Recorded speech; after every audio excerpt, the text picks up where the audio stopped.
If you think you're lazy, you're not. You just don't have a reason. Laziness is a symptom, it's not the problem. Just like sneezing is a symptom of having a cold. Now, if we treat the cause, the symptom goes away. And that's what this video is about. I'm going to help you find the reason that lights you up and gets you to actually start moving towards your goals and how to keep that fire alive. By the end of this video, you'll know exactly what's been missing and how to kill your laziness for good. And the first thing you got to cover is having a burning why. Why do you want to reach your goals? What is driving you? What's your purpose? Why? I'm going to share one of mine with you. All my life, my dad said he wanted to be a comedian. He said that from the first time I can remember, probably back when I was 3 to 4 years old, and he said it up until recent years, 23 years old, back when I last saw him. So from 3 to 23, 20 years, this man has said he wants to be a comedian. He's smart, he's funny, he's charismatic, he could do it. But he's still talking about doing it. 20 years passed, and he still has not done anything on that. The reason why I work and why I continue showing up and why I keep trying, even though for the past 3 years I wasn't really seeing any results, it's because I don't want to be like my dad. I don't want to keep saying I want to do these things, I want to achieve these things and have the potential to do it, but 20 years pass me by and I've not taken a single step in that direction. And so that's what pushes me to get up in the morning, to record these videos, to make scripts, to learn more, and to keep showing up and to keep trying and trying, even when it seems like nothing is working, even when it seems like all of this is in vain, I keep going. Because I know what the opposite is. The opposite is to have dreams and then not see them happen. They always talk about your dreams, but for 20 years to pass and for nothing to happen. And that's not my only why, but this is a burning why that motivates me to continue showing up, to not be lazy. And I like how Darren Hardy, he wrote this book called The Compound Effect. He talks about a burning why. And in it, he says, imagine that there's a tall building and there's a long plank reaching out over the top of the tall building. And he tells you, if you walk across that beam and come back, I'll give you $20. Now, this beam is wobbly. It is unsafe. Would you do it? $20. You wouldn't. Now imagine if at the end of that plank, somebody you're really close to, your family member, was hanging by one hand. You wouldn't even think about the $20. You would run across that so fast to get them back up. Why? Because you have a burning reason for why you're doing that, for why you're taking that risk. Because you want to save that person who means so much to you. That is the power of having a burning why. When you have that why, it will drive you. Laziness will no longer be a thing. Because you have your reasons for why you're doing this, for why you're dealing with the uncomfortable things, for why you're showing up, for why you keep getting up after failure upon failure upon failure, because you have a why. So many people don't have a why. And in this day and age, it's hard to have a why because who is talking to you about this? We go through a school system that teaches us how to be a worker, not how to think for ourselves, not to have ambition, but to be a worker. And I hate that. That's why it's so important that you find your why. And there's so many whys I have. Another why is that I know that there's a version of me, past Faith, who when I'm dead and gone, she's going to have dreams of her own. But she's not going to have the resources to be able to achieve it. As in resources, I mean information. She's not going to know why she's lazy. She's not going to know why she has this job but doesn't do anything. She's not going to know why she makes plans but doesn't follow it out. I want to make videos to address all those problems and whys that she has so that she can get information a lot faster, that she can find me, get information, and then get on her dreams as soon as possible. I want to decrease the gap between her wanting and doing and just make it doing. And so that's why I make videos, because I'm making it for past Faith. When she sees these videos and she's in a state where she's lazy, she's not doing what she wants, and she hates it, these videos will be the catalyst for changing her life. So I'm telling you, you can have so many whys, but they gotta mean something to you. And they have to be something that motivates you. And so I'm gonna challenge you to sit down and make a list of 50 whys. And this is so important.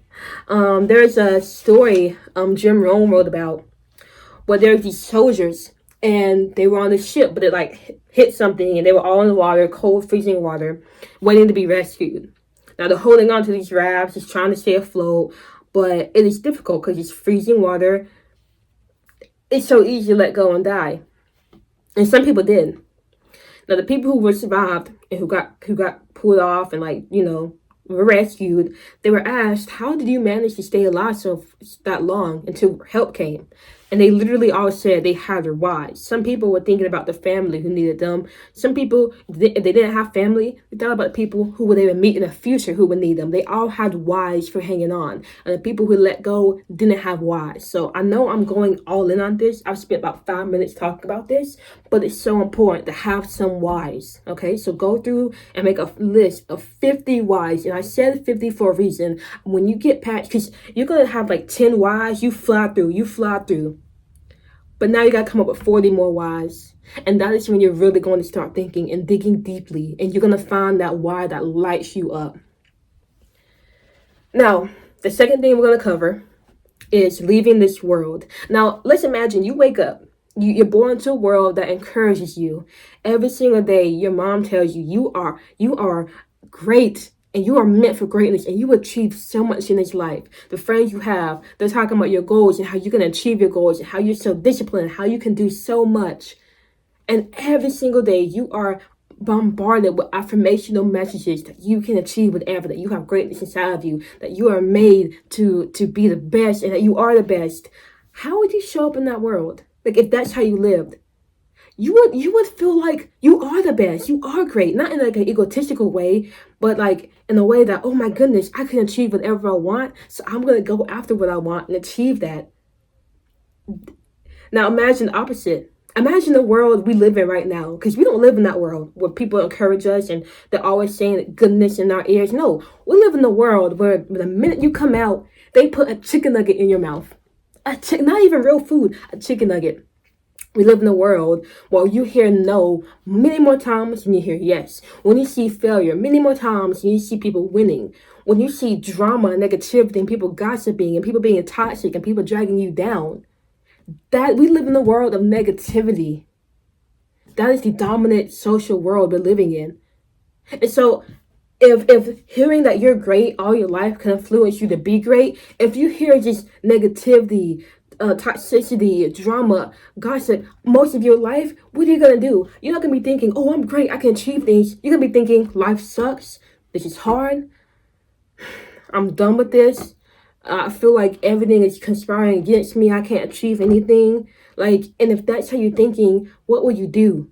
You're not going to go for your greatness. You're not going to go for your goals. You're not ever going to be thinking about writing your whys because you're thinking, this sucks. Nothing's going to work. Even if I do it, it's not going to work. Why? Because the programming that's gotten into your mind.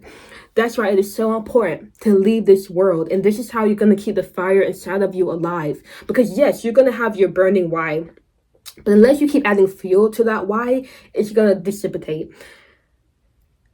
And the only way you're going to keep adding fuel is for you to be very aware of what's getting in your mind. And this analogy I like to talk about, you want to think about, so imagine your mind is a cup, right? You got one cup and there's two faucets.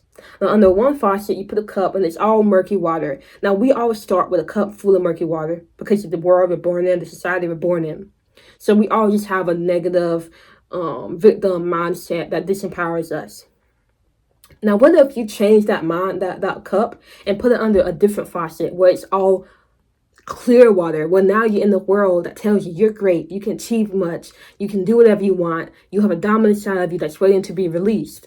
Imagine you just keep putting that good water inside of it. Well, then the murky water is eventually going to come up and be replaced by the good water.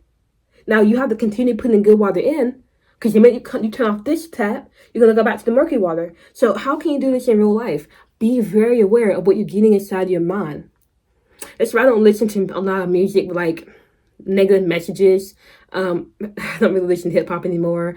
And not even that much R&B, unless it's like the old R&B, but like the sad stuff, I don't really listen to as much. I don't watch TV. I don't watch the news. I get away from people gossiping negative things. I don't like people who complain too much. I don't get on social media because that's all negative. I'm so far removed from that. Instead, I spend my time in silence in nature, reading, listening to seminars and motivational speakers like Zig Ziglar, Les Brown, Jim Rohn. I listen to people who are speaking high vibrational messages in my ear, who tell me I can achieve more, who tell me I can be whatever I want, because I need to hear that. I crafted a world that is the first word I told you when I told you when you come into this life and it's like a life of encouragement and people are speaking greatness into you. I crafted that world for me. And so it's not hard for me to keep showing up and doing what I want because I'm always hearing motivation from other people. And that changes what's going on inside of here. And when you change what goes on inside of here, you change what you do. So how can you create an environment of encouragement in your life, of high vibrational messages? Whenever you're listening to something, first of all, remember the cup metaphor. You want to keep putting clean water in your cup. Now, whenever you're listening to something, whenever you're tuning in, whatever you're doing, ask yourself, is this clean water for my cup? If it is, keep with it. If it isn't, let it go. And that's as simple as it is. And I also have some mindset resources of books, thinkers, even music you can listen to that will speak high vibrational messages into you. And the more you hear that stuff, the easier it will be to show up and work on your goals, especially paired with a burning why. This is going to keep your fire alive, I promise you. And if you want even more help, click the first link in my bio and we can work one-on-one together. But ultimately, be so aware of what's getting in your mind because that's what's going to change everything. Now, there's one more thing I want to cover. I'm not going to go into too deep detail, but in other videos I will. But that's dopamine, which is the chemical for motivation, and clarity, having clarity, knowing where you're going. So now you have a burning why, you've left this world and you're in the world of encouragement. There's still some things you gotta fix, like biologically, you gotta get your dopamine back up and you gotta have a plan for what you're gonna do. Now, I'm just saying that now so that maybe you can look into it. I'm pretty sure I made videos like that. I know I made videos like that, but those two are important as well. So we're going to cover that in later videos. But regardless, you know what you got to do. You know your task. Figure out your list of 50 whys. And then start being very aware and very selective about what gets in here. And you will not be lazy anymore. You'll be on your grind. Not 24/7 because you want to play. But you'll be working hard and you'll be playing hard. And that's all that matters.